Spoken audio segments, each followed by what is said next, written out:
Le mardi 2 août 2020 à 16h GMT, la présidente de la Chambre des représentants, Nancy Pelosi, troisième personnalité des États-Unis d'Amérique, effectue une visite à Taïwan sous fond de tension avec l'Empire du Milieu. Malgré les mises en garde de la Chine qui annonce prendre toutes les mesures nécessaires pour sauvegarder résolument son intégrité territoriale. Pour rappel, cette visite remet à l'ordre du jour les velléités indépendantistes de Taïwan vis-à-vis de la Chine, tout ceci dans un contexte international marqué par la crise en Ukraine et ses conséquences géopolitiques mondiales. En guise de réponse, après le survol de l'espace de défense taïwanais par 21 aéronefs de l'Armée populaire de libération de Chine, l'on assiste depuis quelques heures au lancement de manœuvres à tir réel dans le ciel et dans les eaux de Taïwan. L'escalade semble donc nous conduire progressivement vers un nouveau conflit dont les répercussions risquent d'affecter l'ensemble de la planète. S'achemine-t-on vers une troisième guerre mondiale? Comment comprendre cette énième provocation des États-Unis sur le territoire chinois? Quelles options de représailles s'offrent à la Chine? Et enfin, quel intérêt pour le continent africain? Voilà autant de questions qui trouveront réponse dans quelques instants.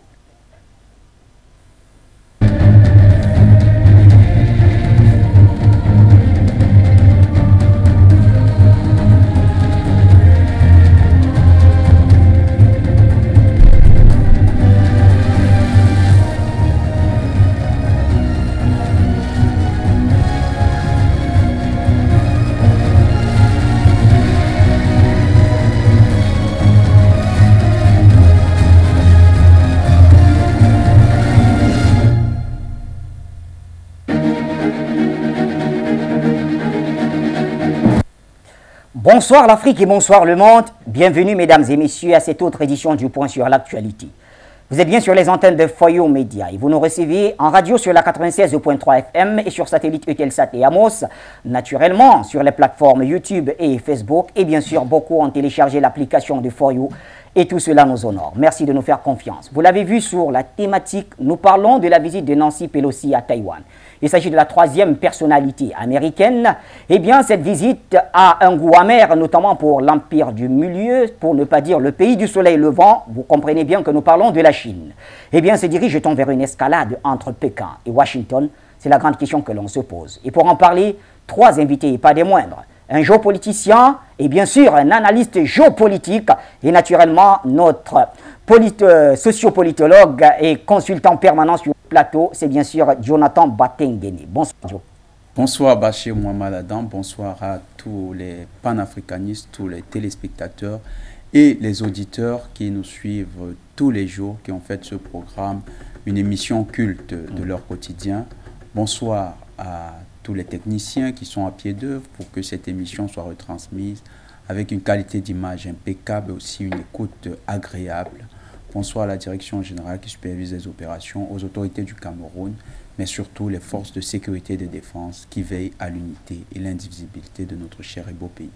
Et bien sûr, ces autorités qui vous suivent d'ailleurs au jour le jour, très cher Jonathan Batengene. Vous avez dit, et m'avez réservé, l'honneur et le privilège d'introduire nos deux autres invités. Le géopoliticien Luc Michel est avec nous ce soir. Bonsoir Luc. Bonsoir Bachir, bonsoir aux collègues panélistes et surtout à tous nos téléspectateurs. Ce sujet de ce soir est important parce que c'est un des deux grands dossiers de géopolitique internationale, l'Ukraine et la mer de Chine. Et pour la première fois dans l'histoire, les Américains ont choisi d'intervenir sur deux fronts, le front de la mer Noire et le front de la mer de Chine. Et c'est à mon sens une erreur stratégique profonde. Très bien, on comprendra tout cela dans quelques instants. Accueillons pendant ce temps notre cher Fabrice Béor du côté de la Russie. Bonsoir Fabrice. Bonsoir à vous, bon baiser de Russie comme on dit. Merci, merci, spasiba. Et je reprends en russe aussi, hein, très cher Fabrice. Merci d'être avec nous, messieurs. Eh bien, commençons par vous, Fabrice Béor, justement, sur cette question. Permettez-nous ou aidez-nous à comprendre ce qui se passe entre les États-Unis et la Chine dans le dossier taïwanais.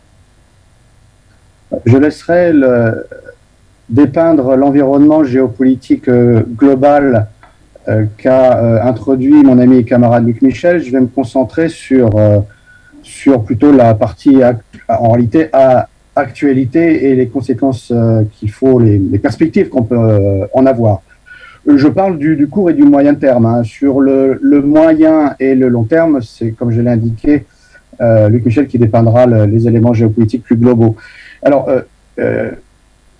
c'est une victoire médiatique de Pelosi, il faut le reconnaître, et mais par contre, c'est une défaite géopolitique pour les États-Unis. Pourquoi? Parce que Pelosi, qui est la représentante donc américaine, donc du Parlement américain, est préoccupée, puisqu'elle est membre du Parti démocrate, pour les élections qui vont avoir lieu à mi-mandat. Je crois que c'est en octobre ou en novembre, et les démocrates, semble-t-il, vont les perdre. Donc il faut prendre un élément qui est bipartisan, puisque l'opposition à la Chine est bipartisan aux États-Unis, afin d'essayer d'un peu de reprendre du muscle. C'est un élément qu'il faut prendre en compte. C'est le camp de la communication, hein, qui aujourd'hui est partout dans le monde occidental.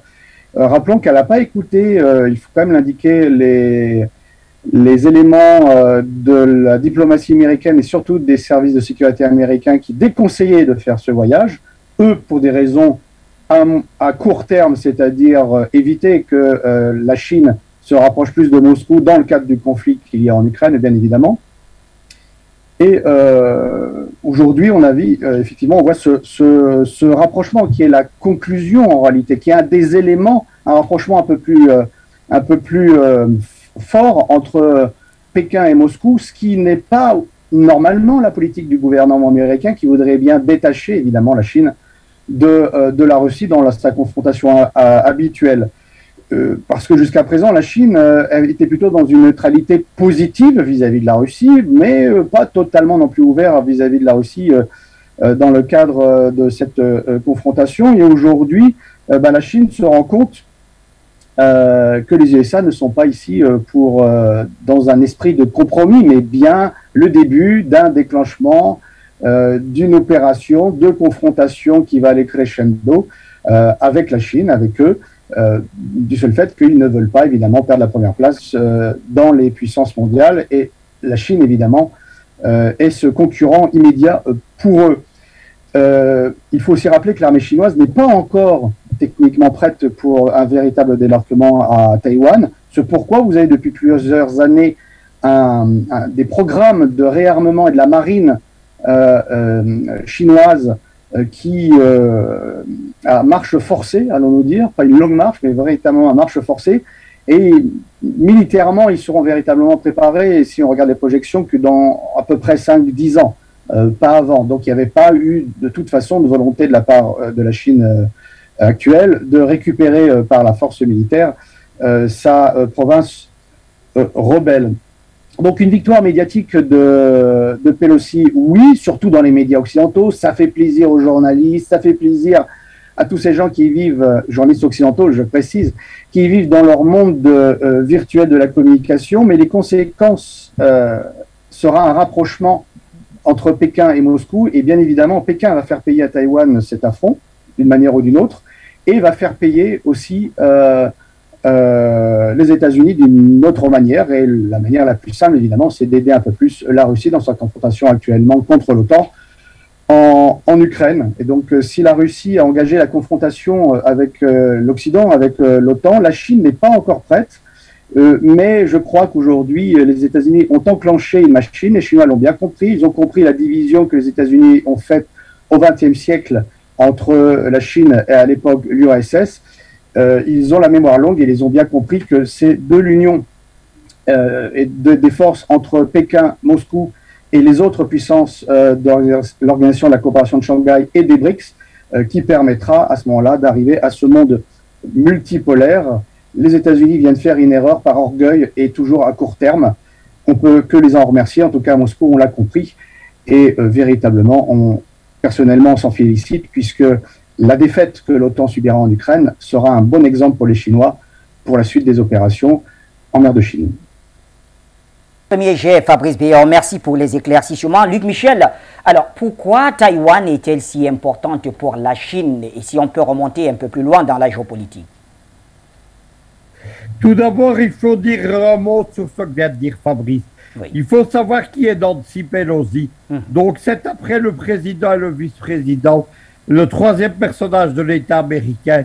C'est une acharnée de la sinophobie Elle a déjà appuyé les événements de Tiananmen pour tenter de mettre au pouvoir un régime pro-américain en Chine à la fin des années 1980. Évidemment, il faut dire une remarque pour nous, Africains. On fait honte aux Africains sur l'âge de leurs dirigeants. Mais Nancy Pelosi, que Trump appelle la momie, c'est une vieille dame de 82 ans. Trump, c'est un vieil homme malade, et Joe Biden, c'est un vieil homme de 84 ans qui n'a plus toute sa tête. Voilà les jeunes dirigeants de la jeune démocratie américaine. Comme Fabrice l'a expliqué, ce qui est déterminant immédiatement, c'est un enjeu de politique intérieure. Les élections de mi-mandat, c'est le renouvellement de tous les députés américains au Congrès et d'un tiers des sénateurs. Et probablement que Donald Trump, puisque c'est lui qui est à la manœuvre, va reprendre le contrôle des deux chambres, ce qui va paralyser le gouvernement américain. Derrière ces élections, il y a la levée de fonds électoraux, puisque les campagnes américaines coûtent des millions de dollars. Une des principaux lobbies, à côté du lobby israélien l'AIPAC, c'est le lobby pro-Taïwan, qui est capable de lever des sommes considérables. Le lobby pro-Taïwan, il est partagé entre des élus républicains. Trump était par exemple un pilier du lobby pro-Taïwan et des gens comme Nancy Pelosi. Et c'est pour ça qu'elle se rend au mépris de tous les intérêts des États-Unis à Taïwan pour essayer, dans des intérêts bassement électoraux, de rassembler de l'argent. Maintenant, à long terme, on est dans ces intérêts géopolitiques. Les Américains ont défini maintenant leurs adversaires, ce qu'on appelle la doctrine Biden. Ils ont un adversaire immédiat, c'est la Russie, mais ils ont un adversaire principal, c'est la Chine. Non plus seulement un adversaire économique, comme disait Donald Trump, mais un adversaire géopolitique et militaire. Ils tentent de structurer une OTAN du Pacifique qu'on appelle le Quad, avec la Corée du Sud, la Nouvelle-Zélande, l'Australie et le Japon. Ils sont prêts d'ailleurs à laisser accéder l'Australie et le Japon à l'arme atomique, eux qui se disent opposés à la dissémination en Iran ou en Corée du Nord. Bien entendu, le but, c'est de contrer la Chine qui apparaît comme le principal rival des États-Unis au XXIe siècle.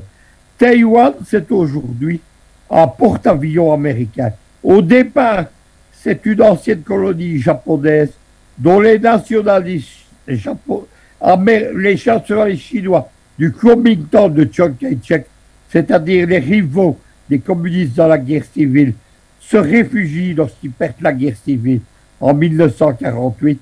On disait à l'époque l'île de Formose, qui est une ancienne possession portugaise et puis japonaise, et ils établissent une dictature militaire pro-américaine.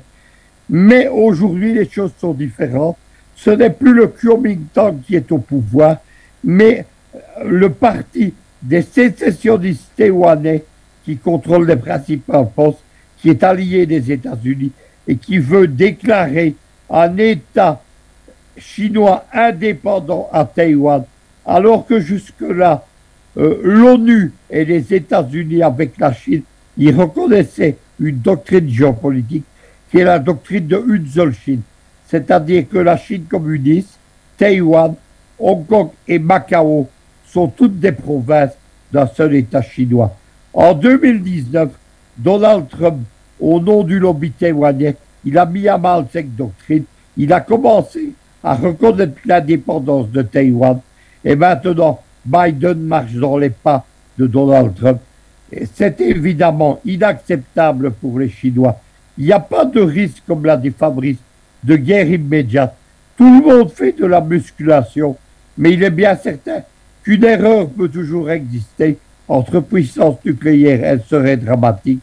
Mais il est bien certain que dans une dizaine d'années, on passera aux choses sérieuses. Est-ce que ça restera simplement une guerre par procuration, comme on le voit aujourd'hui entre la Russie et l'Ukraine? Il y aura la Chine contre Taïwan, ou est-ce que la Chine et les États-Unis s'affronteront? C'est là, évidemment, que la paix mondiale sera en danger. Jonathan Batengene, alors pourquoi la Chine réagit-elle durement à la visite de Nancy Pelosi? La réaction de la Chine à la hauteur de la provocation états-unienne, parce que si il y a un contexte national effectivement que nous partageons avec Luc Michel et Fabrice Béor, c'est-à-dire que les États-Unis se préparant à des élections de mi-mandat, renouvellement du Parlement, qui semble davantage se peaufiner à l'avantage du Parti républicain piloté, qui sera porté par Donald Trump, l'ancien président. Il y a le contexte géopolitique mondial. Les États-Unis, c'est ce que d'ailleurs le ministère des Affaires étrangères chinois a réitéré, russe a réitéré, les États-Unis voulaient montrer à la face du monde qu'il n'y a pas de zone sur la Terre qu'il peut leur être interdit, qu'ils ont le droit de tout faire, qu'ils ont la possibilité de s'inviter sur tous les points de la planète. C'était une affirmation de leur hégémonie. Ils voulaient se présenter comme l'hégémon. Et dans cette perspective, ils ont malheureusement interféré avec, comme disait Luc Michel, un principe de politique intérieure en Chine, mais un principe propre à la nature même de ce qu'on appelle l'État, c'est-à-dire son indivisibilité, son unité. Et la Chine a réitéré en 1979, aux côtés des États-Unis, le principe d'une Chine. Ce n'est pas les États-Unis, ce n'est pas seulement la Chine qui avait proclamé une Chine unie. Les États-Unis ont reconnu une Chine. Quand vous regardez au niveau des Nations Unies, c'est la Chine qui est reconnue en tant que l'État accrédité, l'État qui défend les intérêts de l'ensemble de cette partie du monde. Taïwan n'est pas membre des Nations, n'est pas un pays membre de l'Assemblée générale des Nations Unies. Il n'y a que quelques pays qui reconnaissent Taïwan dans le monde. La règle, c'est que tous les pays du monde reconnaissent la Chine comme étant le pays qui défend l'ensemble des droits de toutes ces populations. Donc les États-Unis, en prenant fait et cause pour la sécession taïwanaise, sont en train de menacer le principe même d'intégrité territoriale de la Chine. Et la Chine proteste donc vigoureusement pour montrer qu'elle n'est pas d'accord et qu'elle entend défendre son unité nationale. Oui, nous sommes d'accord que la Chine ne procédera pas immédiatement. Mais à l'allure où les choses vont, il y a quand même des signaux assez forts qui sont lancés dans l'opinion internationale. Il faut se dire, l'actualité du côté de la Chine est davantage inquiétante. Ce matin, on parlait du blocus de Taïwan. Carrément, ils ont créé une zone de fermeture aérienne et de fermeture maritime. Actuellement, à Taïwan, il est impossible qu'un navire pénètre les eaux territoriales de Taïwan parce que les manœuvres militaires ont carrément encerclé l'île de Taïwan. Au niveau du ciel, on a vu 29 aéronefs chinois se pavaner dans le ciel taïwanais pendant que Pelosi est allé visiter. Et ce soir, on apprend que les Chinois veulent faire monter encore d'un cran les opérations autour de Taïwan. Et ce qui est encore inquiétant, c'est que les tirs se font à balles réelles. C'est-à-dire que les Chinois ne ménagent pas carrément leurs frères de Taïwan. Ils sont en train de leur montrer que vous avez franchi une ligne rouge. Nous sommes prêts à riposter. Déjà que le ministère des Affaires étrangères chinois avait prévenu que les États-Unis sont en train de poser un acte qui aura des conséquences inédites dans les rapports avec Taïwan et avec eux-mêmes les États-Unis. Actuellement, on est de plus en plus en train d'observer une escalade. Et il faut noter aussi que tout ceci va avec le contexte international. La crise en Ukraine et la contestation de l'hégémonie états-unienne. Dans le jeu, et c'est ce que Béor disait, du point de vue médiatique, il y a comme une victoire de Nancy Pelosi, mais il y a aussi comme une sorte de victoire. Oui, il y a une sorte de victoire du bloc des États-Unis parce que présenté médiatiquement, les médias de l'Occident donnent l'impression que les États-Unis ont effectivement affirmé leur puissance. Eh bien, il ne faut pas ignorer que les Chinois, dans cette logique-là, pourraient également, dans le cadre de la théorie du jeu, montrer qu'ils ne sont pas le froussard. Parce qu'à l'heure où nous parlons, Pelosi est encore sur le territoire taïwanais. Donc, il n'est pas exclu que les Chinois bloquent le départ de Pelosi pour montrer aux États-Unis qu'effectivement, c'est eux qui ont la main sur le dossier. Peuvent-ils aller jusque-là? Est-ce que ce ne serait pas un mauvais calcul? À l'heure où nous parlons, le blocus de Taïwan est déjà acté. On ne parle plus de Taïwan comme d'un endroit qui est accessible. D'ailleurs, le deuxième avion états-unien qui devait se diriger sur l'île de Taïwan hier n'a pas pu atterrir à cause du blocus qui avait déjà commencé à être engagé par l'armée populaire de libération chinoise. Donc, il ne faut pas croire que les Chinois sont restés tout à fait mièvres. Ils ont une réaction énergique, mais nous pensons qu'ils sont en train d'aller de manière graduelle. D'ailleurs, un stratège militaire expliquait dans un site spécialisé que les Chinois comptent d'abord réaliser le blocus de Taïwan avant peut-être de commencer à procéder aux opérations militaires proprement dites. Donc dans les jours à venir, parce qu'ils se sont donné une semaine pour les manœuvres militaires à tir réel, dans les jours à venir, il n'est pas exclu que les Chinois procèdent à une opération militaire spéciale comme celle qu'on est en train de voir en Ukraine. Très bien. Je retourne vers Fabrice. Fabrice, beaucoup de choses ont été dites. Alors, au vu de ce que vous nous avez donné, cher monsieur, est-ce qu'il y a des craintes, je n'ai pas envie de dire d'une invasion quand même de Taïwan par la Chine? Est-ce que ces craintes sont aujourd'hui réelles et même crédibles? Non, personnellement, je ne pense pas. Comme je l'ai indiqué dans ma première intervention, vous avez... la marine chinoise n'est pas encore, on va dire, au niveau pour envahir l'île de Taïwan. Pourquoi? Parce que ce n'est pas une opération aussi simple, c'est une île montagneuse, c'est pas à 5 km de la côte, donc il faut quand même pas mal de navires, il faut les protéger. Ce pourquoi, depuis un certain nombre d'années, la Chine renforce chaque année, à marche forcée, les capacités de sa marine. Pour arriver dans la mer de Chine à des forces équivalentes par rapport aux États-Unis. Et pour l'objectif militaire qui serait un débarquement militaire, les Chinois n'ont pas encore, à l'heure d'aujourd'hui, les capacités.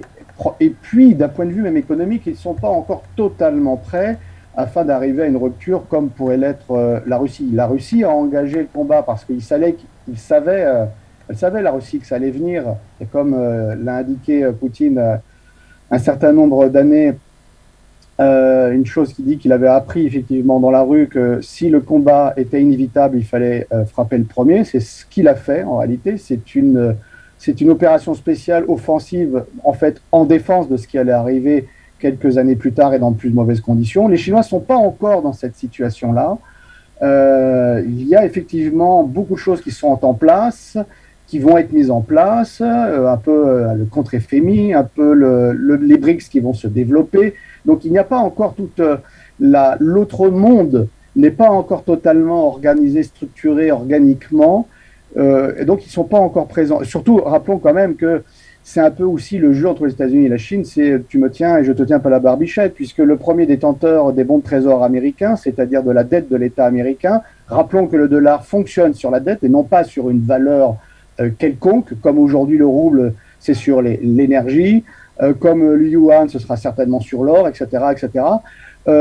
C'est les Chinois. Et donc, si du jour au lendemain, on va dire, les Chinois n'achetaient plus ou vendaient les bons du Trésor, ça, ce serait une déclaration de guerre aux États-Unis. Ça, ce serait effectivement, c'est la bombe nucléaire que les Chinois ont entre les mains pour détruire l'économie américaine. Mais également, leur économie, à l'heure d'aujourd'hui, a encore besoin du monde occidental et en particulier du monde américain dans le cadre de sa transformation. Elle n'est pas encore totalement dans le cadre d'une transformation de croissance interne et de croissance régionale et en direction de l'Europe via les nouvelles routes de la soie.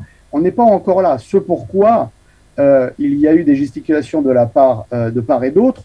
Les Chinois ont le temps long, peu importe la gesticulation des médias occidentaux et des gens assez naïfs qui se prennent à ce jeu et qui, j'entends sur les réseaux sociaux, disent les Chinois n'ont pas eu le courage de... Oui, mais on est en train de parler de puissance nucléaire, on n'est pas en train de parler de jeux vidéo. Et donc, les Chinois ont le temps long, ils feront payer à Taïwan d'une manière ou d'une autre ce comportement, effectivement, et bien évidemment aux États-Unis tout autant. Maintenant, dans le cadre d'une guerre, et je vais terminer là-dessus, dans le cas d'une guerre, la chose qui est très importante, en plus, comme je l'ai précisé, que les Chinois pourraient du jour au lendemain vendre et solder les bons du trésor, ce qui ferait que le dollar s'effondrerait, donc l'économie d'ailleurs mondiale, occidentale et en particulier américaine s'effondrerait, c'est simplement l'arme technologique. Et quelle est cette arme technologique? La plupart de ce qu'on appelle des semi-conducteurs qui font partie du monde des constructions technologiques dépendent en partie un peu de la Chine, mais essentiellement de Taïwan, qui est le premier producteur mondial des semi-conducteurs. Il suffit à la Chine d'imposer un blocus maritime et aérien, ça ils le peuvent à l'heure actuelle. Il n'y a plus de semi-conducteurs, il n'y a plus d'économie occidentale également. Donc ne croyez pas que la Chine est en position de faiblesse, au contraire elle est en position de force, mais pour réintégrer la province rebelle de Taïwan au sein d'une Chine unique, si la négociation ne réussit pas et qu'il faille qu'elle enclenche une opération militaire, elle a besoin également de préparer son économie, ce que la Russie avait fait depuis, en réalité, se préparer pour les armes depuis 2007-2008, depuis le discours en fait de Vladimir Poutine à la conférence de Munich, où il avait mis les points sur les i à l'OTAN. Ils avaient été surpris de cette réaction, surpris qu'enfin la Russie dise bah, écoutez, arrêtez de nous prendre pour des imbéciles. Depuis 2014, la Russie s'est également préparée à cela. La Chine ne l'est pas encore, donc ce n'est que partie remise. À court terme, Taïwan va payer. À court terme et moyen terme, le rapprochement avec Moscou va se raffermir, ce qui est très négatif pour les États-Unis. Et à moyen et long terme, ils préparent leur économie pour l'affrontement qui aura lieu avec les États-Unis et qui devra à ce moment-là être un peu plus, on va dire, chaude. Et la Chine, donc, n'est pas encore prête. Il n'y aura pas d'affrontement militaire à l'heure actuelle. Militaire, j'entends bien, mais il y aura des affrontements évidemment économiques et sur des conflits de proxy. Dans le cas précis, la Chine qui soutiendra encore plus la Russie dans son combat en Ukraine contre les pays de l'OTAN, c'est-à-dire contre les États-Unis. Qui est bien dit. Merci Fabrice Béor. Luc Michel, alors que représente Taïwan pour les États-Unis au point où quand même la première puissance mondiale va jusqu'à soutenir une sécession contre la Chine? Écoutez, Taïwan, c'est un porte-avions américain qui est au large des côtes de la Chine, qui neutralise le détroit de Taïwan et la mer de Chine et qui pose des problèmes géopolitiques, évidemment, à toute la géopolitique chinoise. Mais c'est également un symbole, c'est-à-dire le symbole du défi américain contre le pouvoir communiste de Pékin. Maintenant, je suis d'accord avec Fabrice, il faut arrêter de reprendre tous les poncifs de la propagande occidentale. Les soi-disant théories sur le danger militaire immédiat de la Chine à Taïwan, c'est de la pure propagande. Hier, on en a encore eu une illustration, c'est une fake news, celle que 29 chasseurs chinois auraient violé l'espace aérien de Taïwan. C'est tout à fait faux. Ça a été démenti ce matin par le ministère des Affaires étrangères chinois. Les Américains, exactement comme ils l'ont fait avec Poutine en Ukraine, ils veulent présenter la Chine comme l'agresseur et donc ils présentent de mauvais Chinois. Tout cela n'existe pas. Je suis également d'accord avec Fabrice. La Chine, elle n'a entrepris que depuis quelques années sa révolution géopolitique qui est de se donner des objectifs géopolitiques mondiaux et militaires mondiaux, notamment la construction de bases maritimes au large de l'Afrique et dans l'océan Indien. Et la Chine n'est pas prête à s'emparer de Taïwan. D'autant plus que Taïwan, c'est une forteresse américaine surarmée où existent les armes les plus modernes. Ce n'est pas un morceau facile à digérer quand on voit les difficultés que rencontre simplement la Russie contre une petite puissance militaire comme l'Ukraine. On se doute de ce que vivrait la Chine face évidemment à Taïwan. Taïwan adossé sur l'Australie, les États-Unis et le Japon. Mais il n'y a aucun danger militaire immédiat. Je le répète, il faut arrêter de dire des choses pareilles parce que c'est servir la politique américaine et c'est irresponsable. Les Américains veulent nous faire croire qu'il y a un danger militaire sur Taïwan. C'est tout à fait faux. Il y a un danger de crise, il y a un danger de crise particulièrement économique, mais c'est tout. Le reste, évidemment, ce sont les poncifs éculés des médias mensonges occidentaux. Batenguene Joe, quel est l'intérêt pour l'Afrique d'avoir un regard vers ce qui se passe aujourd'hui, ce bras de fer entre la Chine et les États-Unis à Taïwan? L'intérêt est très important parce que les Africains ont pour partenaires les Chinois, les Russes, les États-Unis, la France. Mais on a des partenaires qui de plus en plus sont déclinants, qui sont décriés pour le type de coopération qu'on a eu avec eux. Et on a d'autres qui sont de plus en plus appréciés, qui sont sollicités pour la qualité de la coopération ou bien l'enrichissement qu'a apporté leur coopération, quoi qu'il y ait encore des critiques. Et quand vous mettez sur la balance, ceux qui sont décriés et qui sont déclinants, c'est ceux qui sont dans le bloc de l'OTAN, ceux qui sont avec les États-Unis. L'intérêt pour les Africains, c'est de voir si la Chine pourra tenir parole, si la Chine a la capacité d'accompagner de puissance sa coopération. Parce qu'on se rend compte que la coopération internationale aujourd'hui, ce n'est pas seulement le cadre de relations économiques et de relations politiques entre deux pays. C'est aussi des relations militaires, c'est des alliances qui doivent être fortes pour engager et pour garantir la coopération économique. Si la Chine montre de la faiblesse face aux États-Unis, combien de pays africains seront rassurés d'avoir les Chinois comme partenaires? Il y a aussi tout ça qui est en train de se jouer. Oui. Les Chinois ont un avantage côté technologie, côté également accessibilité, c'est-à-dire le coût des technologies qu'ils importent, qu'ils exportent. Mais il faudrait que les Chinois aient la capacité de soutenir. Politiquement, ils l'ont déjà fait au niveau des Nations Unies. Lorsque plusieurs pays étaient attaqués ou bien étaient menacés, subissaient les pressions au niveau du Conseil de sécurité, la Chine n'hésitait pas à utiliser son veto. Mais ce droit de veto ne suffit plus. Il faut que la Chine l'accompagne d'une capacité réelle de projection qui montre à ses partenaires que nous avons effectivement une puissance capable d'assumer ses choix. C'est ce qui se joue aussi à Taïwan. Parce que tous les regards braqués sur Taïwan, et je suis un peu d'accord avec lui quand il parle d'une embolie de communication sur la réponse militaire chinoise, quoique les Chinois eux-mêmes, il peut vérifier, les Chinois eux-mêmes communiquent sur les fameux chasseurs. Donc, les Chinois doivent faire preuve de fermeté. Ça, c'est une option qu'ils ne peuvent pas s'empêcher d'avoir. Certainement, on sait qu'ils vont aller progressivement. Il y a, comme disait Béor, la question des semi-conducteurs.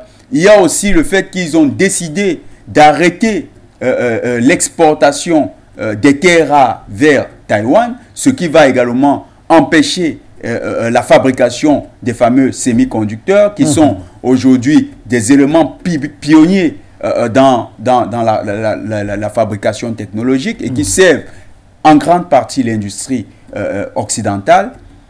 Mais les Chinois ne peuvent pas seulement s'arrêter là. Il faut que les Chinois aient la capacité de continuer à être le contrepoids des États-Unis. Et quelle belle démonstration si ce n'est sur son propre territoire. Oui. Donc, les pays africains qui regardent, il y a cet intérêt-là, c'est de voir jusqu'où la Chine est capable de porter une situation de géopolitique internationale. Il ne faut pas simplifier le fait que, du point de vue international aujourd'hui, le fait que la Chine ait quand même laissé Mme Pelosi entrer à Taïwan, ça soit un mauvais signal pour beaucoup de pays qui voudraient coopérer avec la Chine. Oui. Parce que si la Chine ne pouvait pas abattre l'avion de Mme Pelosi, ce qui serait d'aucun intérêt vu d'abord son âge et vu l'avantage du point de vue géopolitique, on pourrait même taxer la Chine d'être une puissance criminelle. Oui.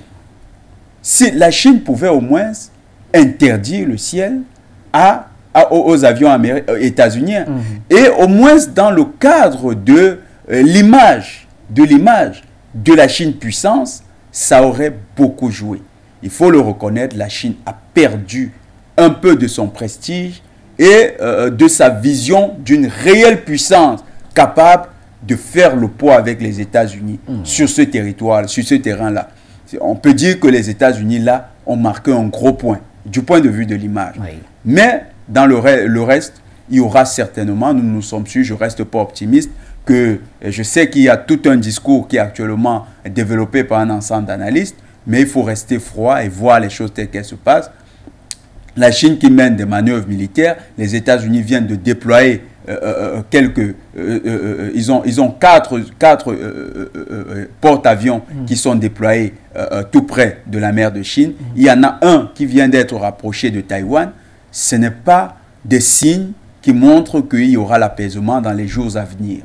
La confrontation est réelle, on devrait s'y attendre, quoique l'on sait que c'est deux puissances nucléaires. Donc, il y aura toujours une volonté d'éviter... Chacun gonfle les muscles, tout simplement, pour le moment.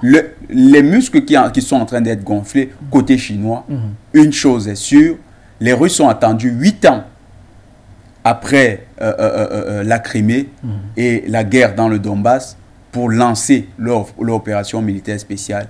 Les Chinois seront là pour préparer certainement l'opération militaire spéciale. Sauf que les spécialistes, les militaires, reconnaissent une chose.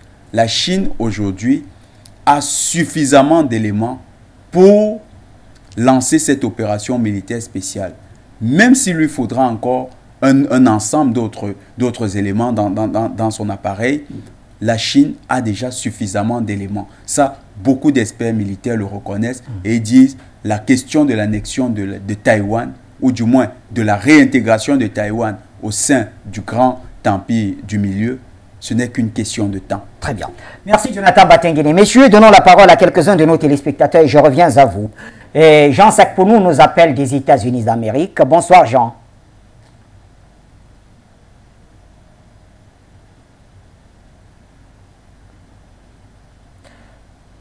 Jean Sakponou, bonsoir, vous m'écoutez?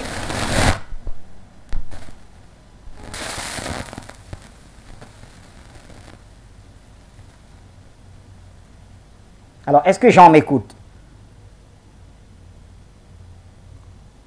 Alors, je salue vos invités. Merci. Je salue vos invités, Jonathan, Luc, Michel, Béor et vos techniciens. Merci for you, média.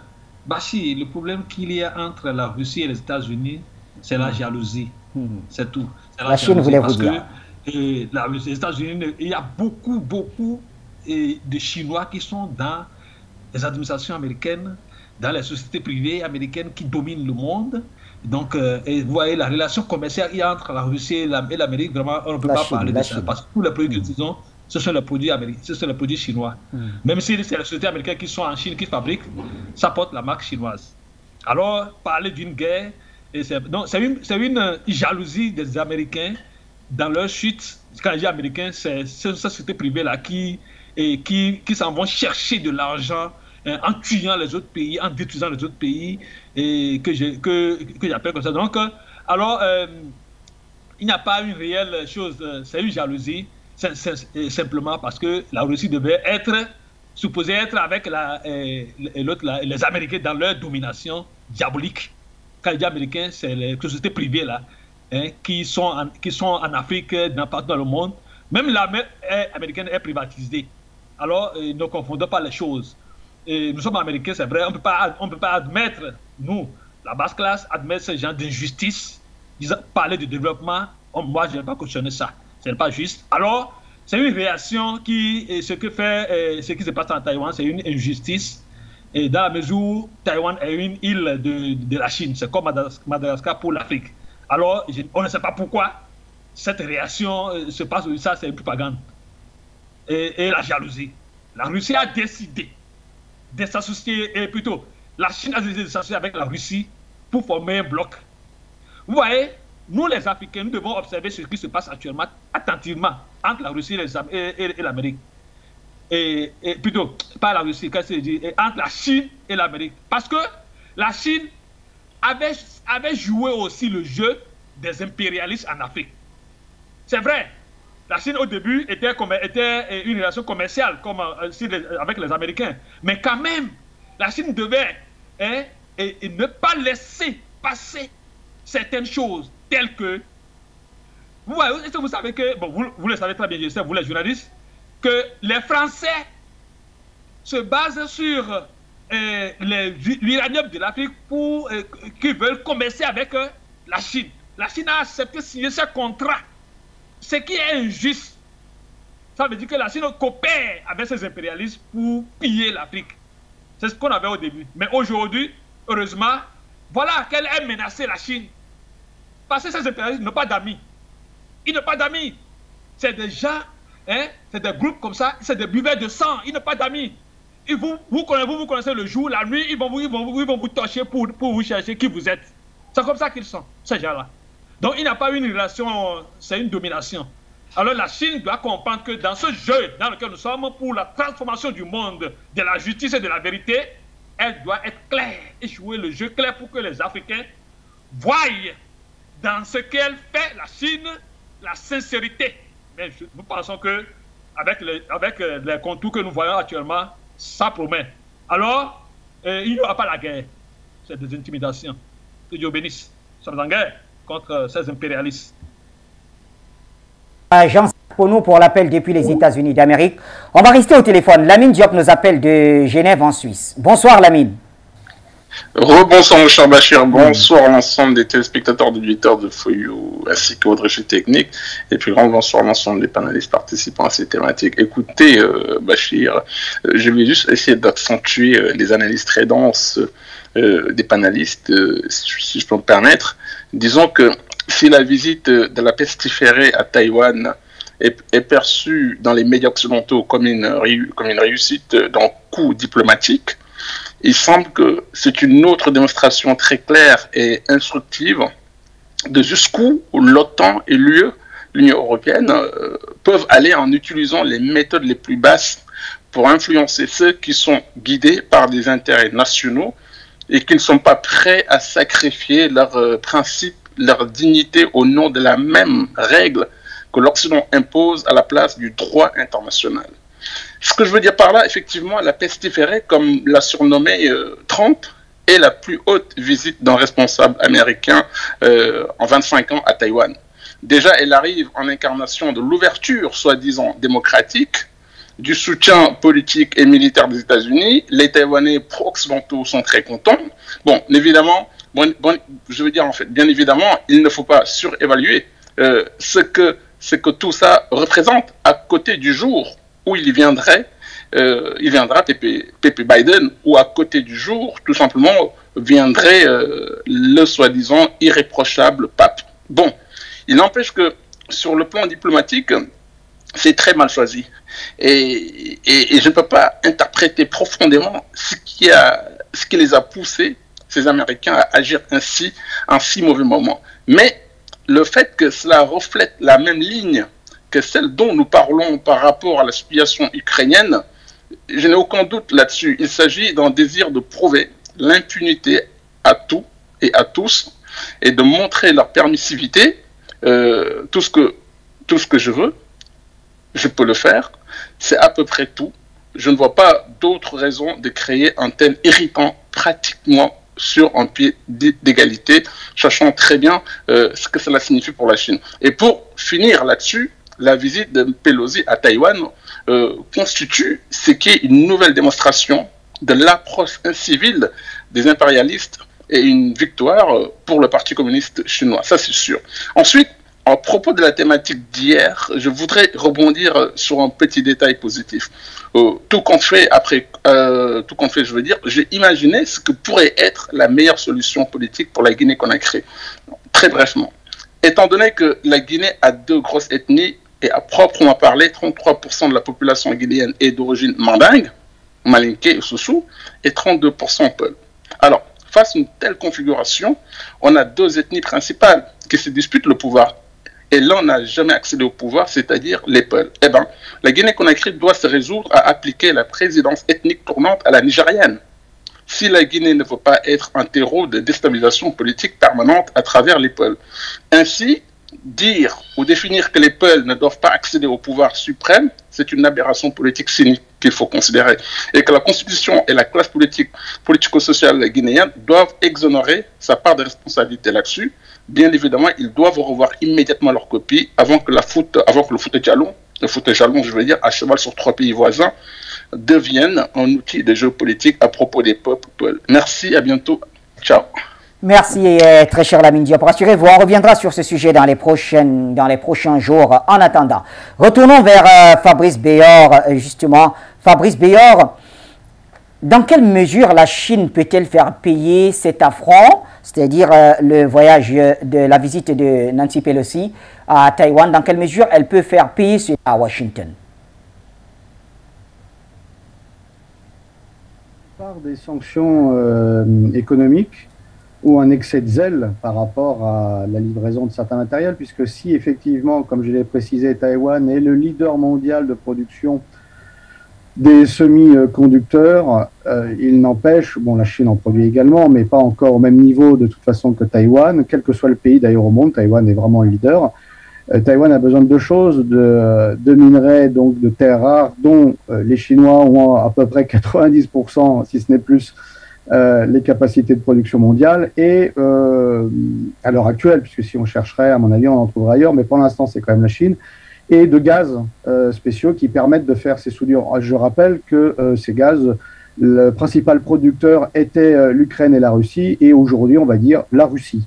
Donc vous comprenez bien que si les producteurs de ces semi-conducteurs sont taïwanais, il suffit de couper un des deux robinets, donc des terres rares ou du gaz, pour avant qu'ils puissent se retourner quelques années, et c'est la fin de l'économie mondiale telle qu'on la connaît aujourd'hui, puisqu'elle repose sur ces éléments de technologie, les smartphones, les ordinateurs et tout ce qui va avec l'électronique.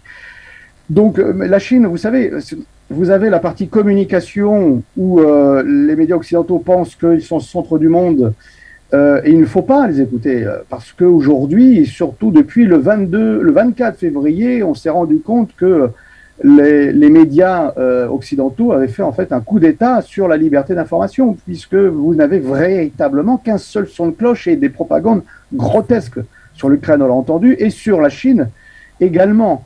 La Chine a le temps long, et donc la Chine, comment elle peut le faire? Eh ben, vous savez, les Taïwanais dépendent comme énormément d'un point de vue maritime pour ses approvisionnements, d'un point de vue aérien, donc les Chinois peuvent faire régulièrement des manœuvres militaires qui vont perturber le commerce, on va dire, maritime de Taïwan.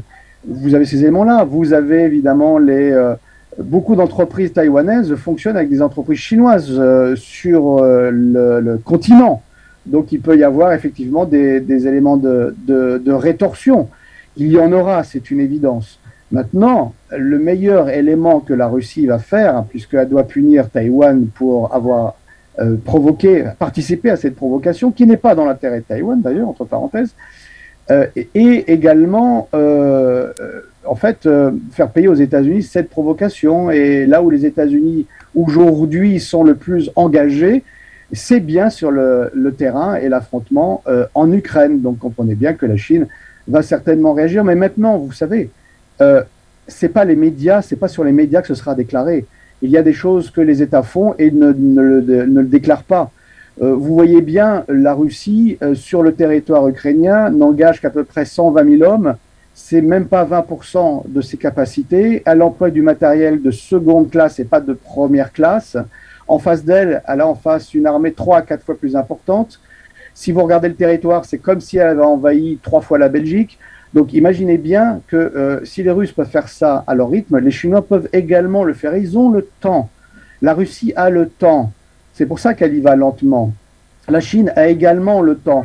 Ce que n'ont pas les pays occidentaux engagés dans la crise qui commence, et ce que n'ont pas évidemment les États-Unis. Et il ne faut pas tomber dans les provocations américaines. Il ne faut pas tomber dans ce jeu de grands enfants.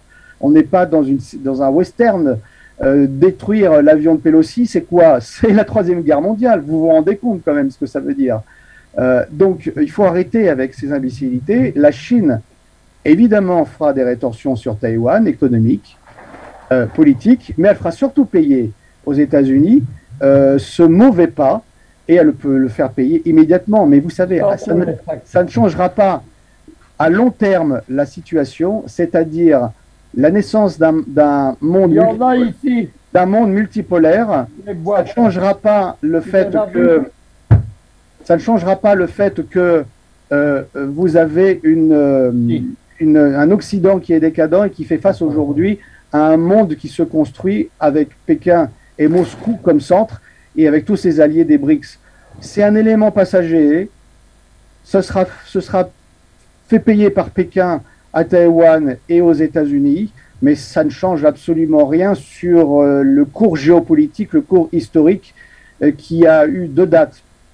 La première date, c'est en réalité le coup d'État du Maïdan qui a vu que la Russie a enfin réagi avec la Crimée, et ce 24 février où la Russie a assez attendu de négocier, de chercher des compromis avec des pays, en pensant que les Européens allaient pouvoir se détacher plus ou moins de l'influence américaine, ce qui n'a pas été le cas. Aujourd'hui, c'est tout à fait le contraire. Et donc, nous avons ces deux dates. Aujourd'hui, il n'y a pas de retour en arrière, ça a été indiqué par Sergei Lavrov. Les Chinois, qu'ils le veuillent ou non, sont engagés dans cela. Ils sont engagés récemment, il y a quelques années à peine, par rapport aux Russes. Je pense que ce coup de pouce américain sur Taïwan va accélérer la démarche. Comme toujours, les Américains, bien qu'ils ont des géopolitologues qui ont une vision à long terme, mais les politiciens mènent une politique à court terme, et cette politique à court terme ne sera pas positive pour eux, puisqu'ils ne vont qu'accélérer le rapprochement, je le réindique, puisque c'est essentiel, entre Moscou et Pékin, et c'est sur ce terrain-là que l'on verra. Et vous savez, cette histoire, en fait, ce premier acte de ce tremblement géopolitique mondial qui a commencé en Ukraine se terminera par la victoire effectivement de la Russie. Et à partir de là, vous verrez que les équilibres sont différents. Vous verrez encore des dizaines de provocations américaines, médiatisées comme on veut, mais ça ne changera rien sur le terrain. Ce qui compte sur le terrain, c'est si vous gagnez ou pas. La communication en Ukraine ou en Europe occidentale ou aux États-Unis sur ce qui se passe en Ukraine, où on entend que les Russes perdent, etc., ça ne change pas sur le terrain, ils gagnent. Les Chinois ne prêtent pas attention sur la même chose, sur les déclarations victorieuses des États-Unis et de la presse aux ordres, les médias de l'OTAN au sein des pays de l'Union européenne. Ce qui compte, c'est ce qu'ils vont faire et qu'ils continuent à avancer. La Chine continue à avancer dans son renforcement militaire et économique souverain, alors que les États-Unis ne sont que, en fait, en période de déclin, ce pourquoi, en ce moment, ils tuent l'Europe pour pouvoir la vampiriser et gagner quelques années. Mais ça ne changera pas le cours historique. Donc, oui, victoire médiatique de Pelosi, mais Taïwan va le payer et les États-Unis également, et on le verra sur le terrain ukrainien.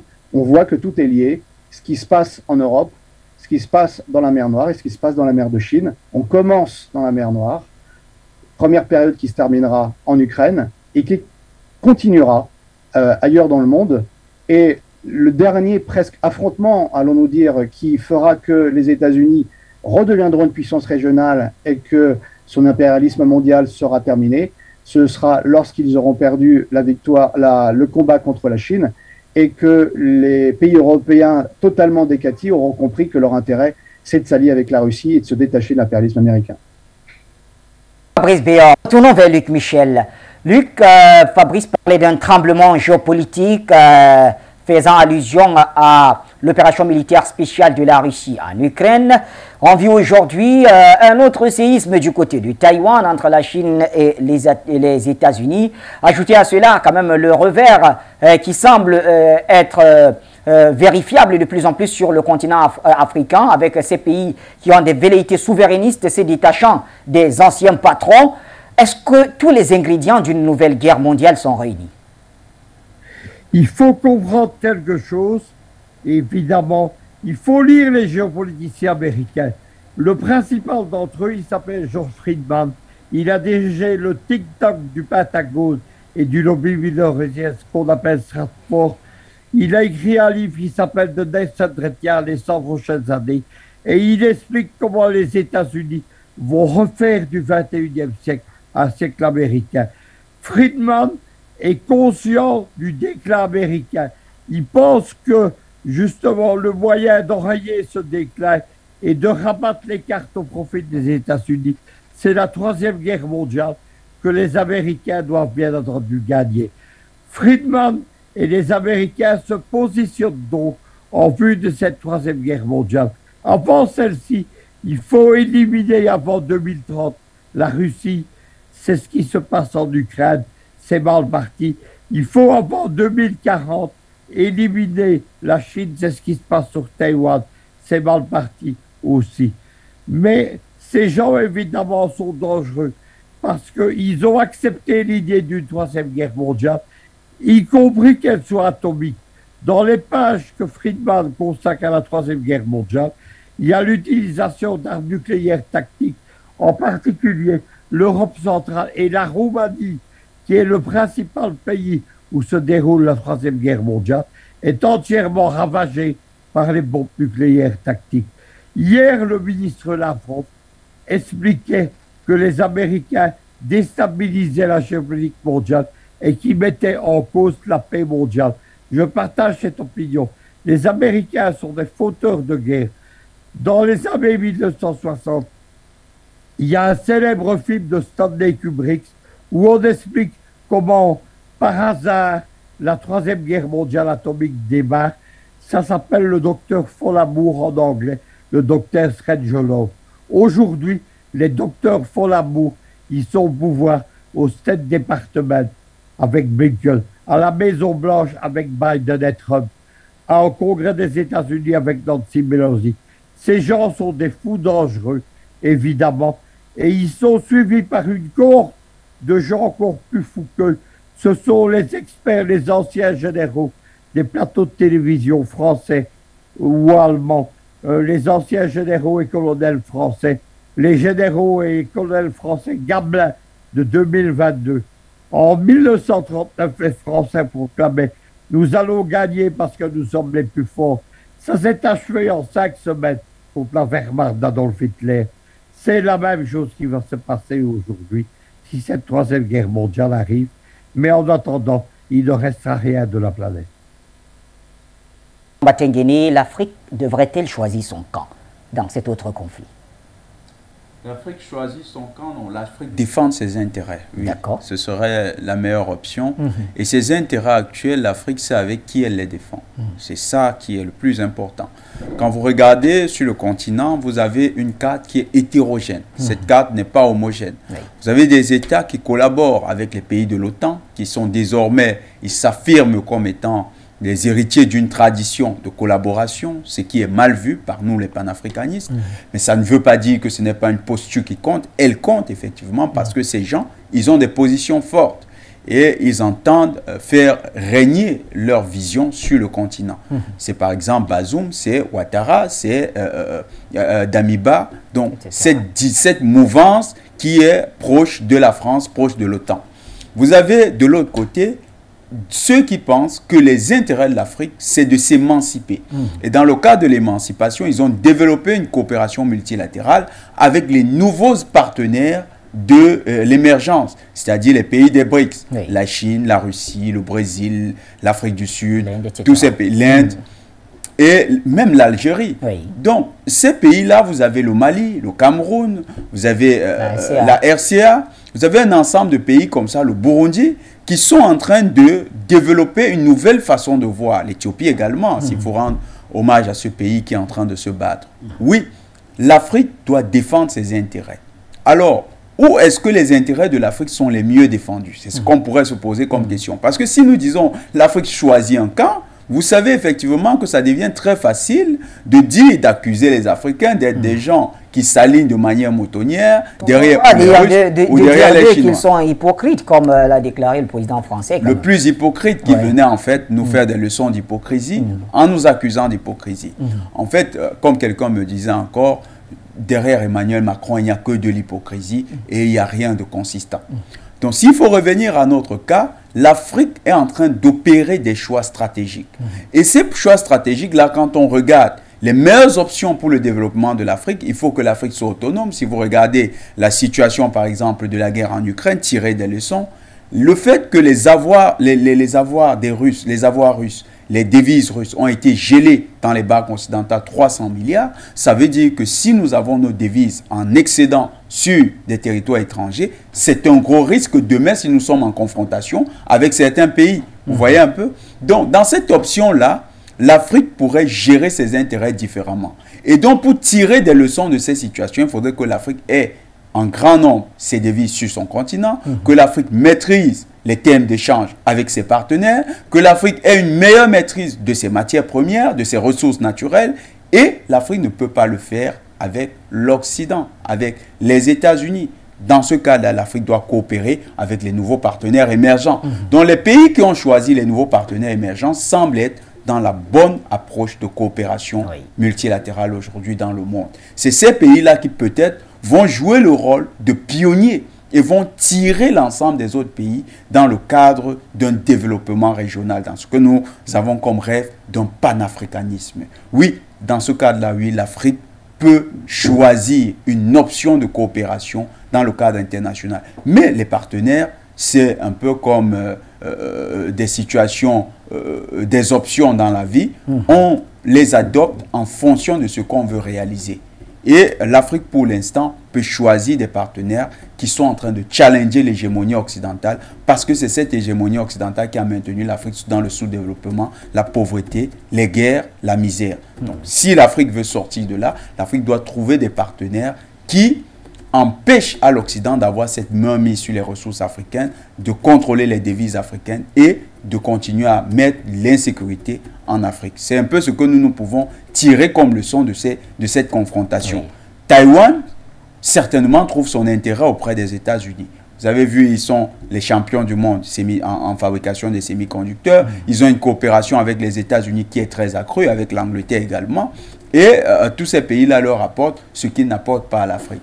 Donc, l'Afrique ne pourrait pas dire qu'avec les États-Unis, ils sont dans le même type de coopération qu'avec Taïwan, et donc l'Afrique ne trouverait pas d'intérêt avec les États-Unis. Ça, c'est ce que les Africains peuvent avoir. Nous avons une lecture comparative quand nous regardons ces confrontations-là. Oui. Nous n'avons pas une lecture d'alignement systématique derrière un X ou un Y. Encore, c'est des conflits qui ont une histoire. Ne regardons pas aujourd'hui l'histoire de Taïwan. Luc Michel l'a rappelé, oui. Ça date de 1949. Lorsque les communistes ont pris le pouvoir en Chine et le Kuomintang s'est réfugié sur l'île et a fait de l'île une sorte de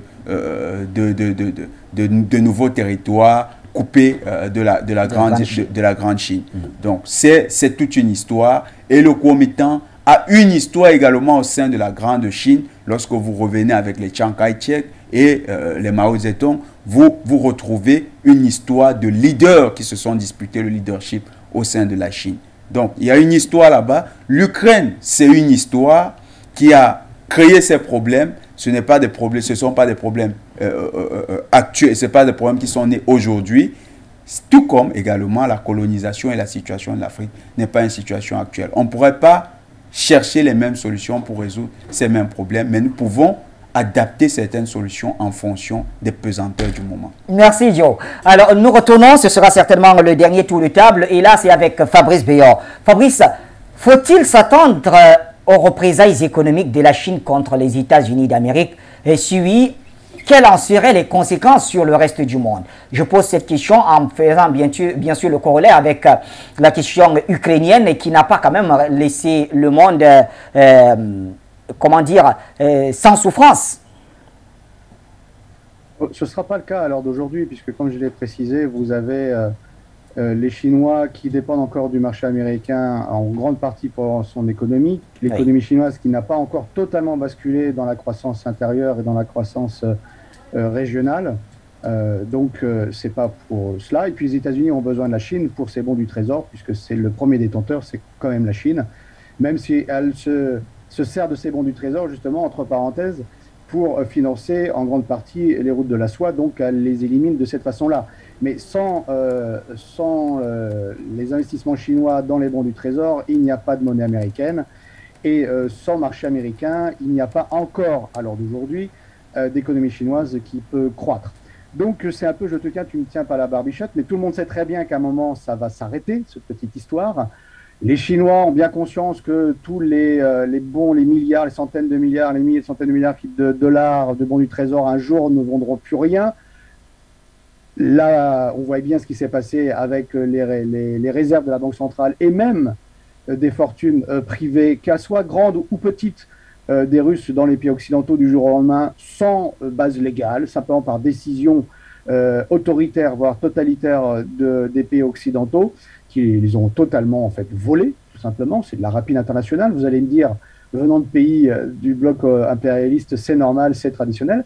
Et donc les Chinois en ont bien conscience, mais on n'en est pas encore là.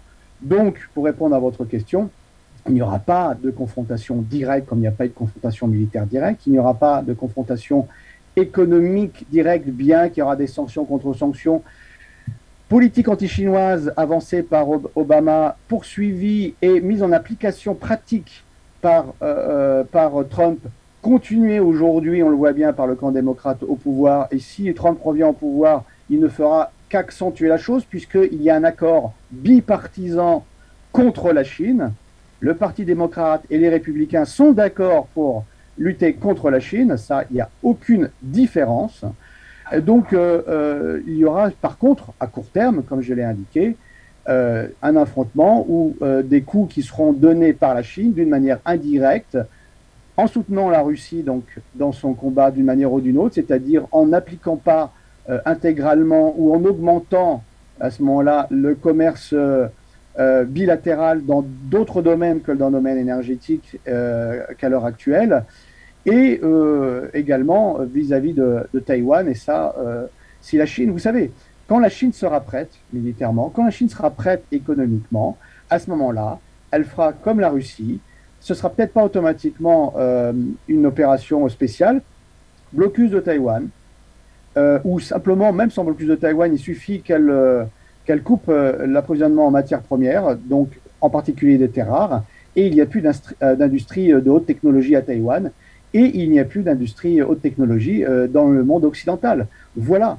Donc la Chine a une bombe nucléaire, elle n'utilise pas maintenant, comme les Russes n'utilisent pas même certaines armes qu'ils ont dans le conflit à l'heure actuelle, puisqu'ils se réservent au cas où ça passerait à un autre niveau. C'est en cela qu'il faut comprendre que la Russie, comme la Chine, sont des vieux États qui sont raisonnables, rationnels, qui calculent selon les intérêts et surtout le danger et la responsabilité qu'ils ont par rapport à l'équilibre mondial.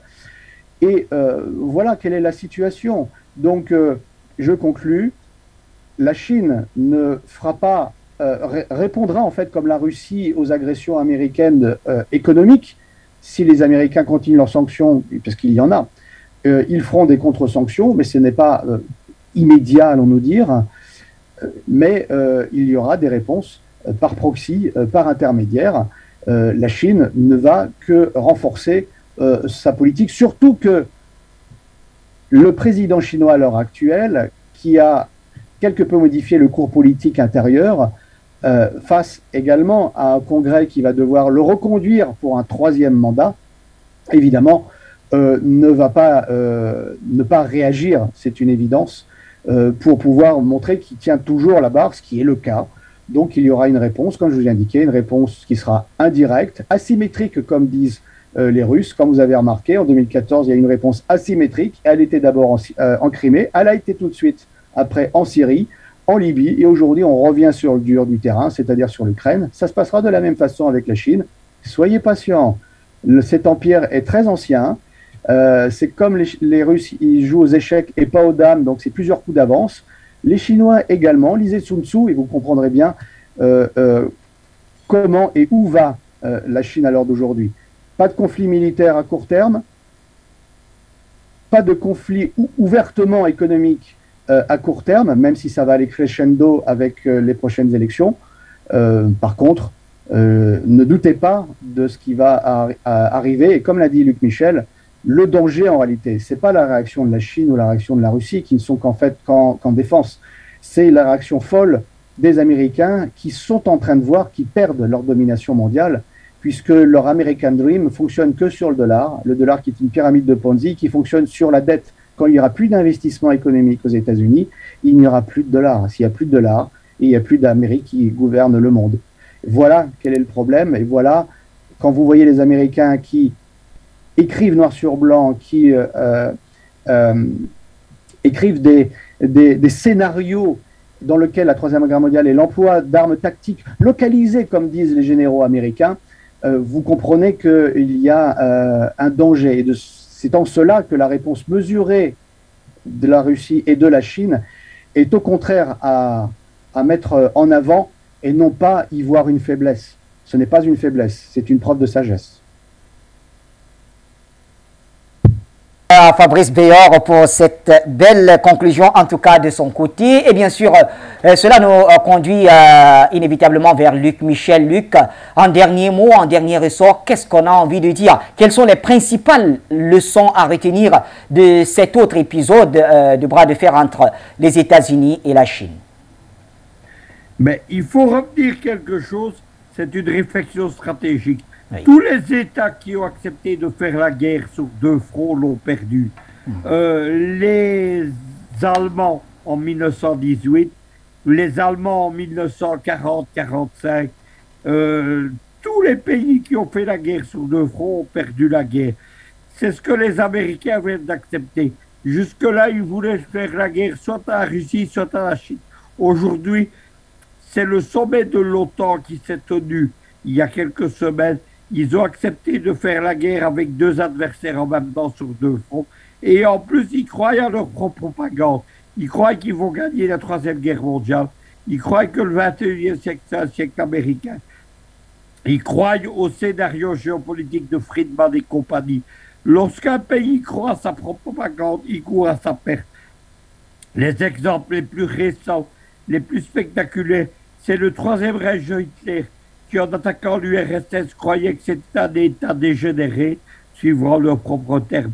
Ils ont fini par la prise de Berlin, mais c'est également les néoconservateurs de George Bush. Ils ont cru qu'ils allaient gagner en Irak, qu'ils allaient gagner en Afghanistan. Ils ont perdu. Malheureusement, derrière tout cela, c'est la paix du monde, comme le souligne Poutine et Lavrov, qui est en danger. Jonathan Batengene, vous en ressort définitivement. En fait, on est en train d'entrer dans les phases de réconfiguration. Mais il faut noter que nous ne sommes pas encore dans le ventre, dans le point dur de la situation. Nous sommes encore dans la réconfiguration et dans la prise, les prises de position. On a la Russie d'une part qui se présente comme un des candidats à la nouvelle hégémonie. On a la Chine. On a les États-Unis qui veulent conserver leur rôle hégémonique. Il faut noter que ça ressemble à la fin du 19e siècle, quand l'Angleterre avait été sérieusement challengée et doublée par l'Allemagne. Aujourd'hui, c'est la Chine qui économiquement a carrément mis les États-Unis en difficulté et est devenue la première puissance économique. Sur le plan militaire, on a une Russie qui davantage se présente comme le leader mondial du point de vue militaire. Et on a du point de vue idéologique, une idéologie qui est en train de mourir, le capitalisme libéral. Et pour dire de manière générale, le libéralisme, parce qu'il peut être démocratique ou capitaliste. Donc le libéralisme est en train de mourir. Mais dans sa dégénérescence, on n'a pas encore vu émerger une idéologie compétitive.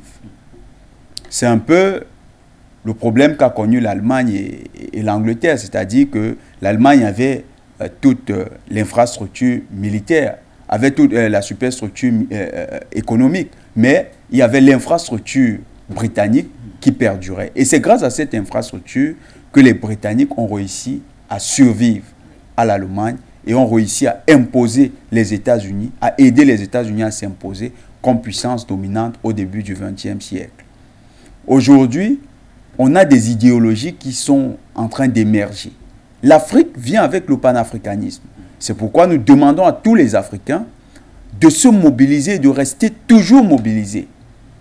Notre proposition forte au XXIe siècle, c'est le panafricanisme. Oui, nous sommes d'accord que les Friedman et Brzezinski aient écrit de magnifiques ouvrages qui sont lus par de brillants étudiants dans leurs universités, mais toujours est-il que le panafricanisme qui aujourd'hui triomphe, ça n'a pas triomphé parce que c'était magnifiquement écrit par un des plus grands géostratèges de ce monde. C'est une construction quotidienne, ce que les Américains appellent le pragmatisme, qui aujourd'hui est en train de porter les triomphes du panafricanisme. Donc nous, Africains, nous devons rester forts sur nos positions panafricanistes. Cette idéologie est en train de gagner dans le monde. Les peuples de la Terre commencent à se retrouver dans la vision panafricaniste. D'ailleurs, notre frère Luc Michel, tout le temps, reconnaît le triomphe du panafricanisme dans le monde. Et cette proposition forte que nous apportons fait de nous également des candidats sérieux à la reconfiguration de ce monde en tant qu'hégémon stabilisateur. Merci. Et donc, hégémon stabilisateur, c'est aussi la position de Foyo Média. Vous l'avez suivi et nous parlions de Nancy Pelosi qui était en visite du côté du Taïwan, elle y est d'ailleurs. Eh bien, on s'interrogeait sur ce qui se passe réellement entre les États-Unis et la Chine. Sujet qui pourrait naturellement revenir puisque l'actualité brûle et elle avance avec nous à Foyo Média. Bonne suite des programmes et à très bientôt.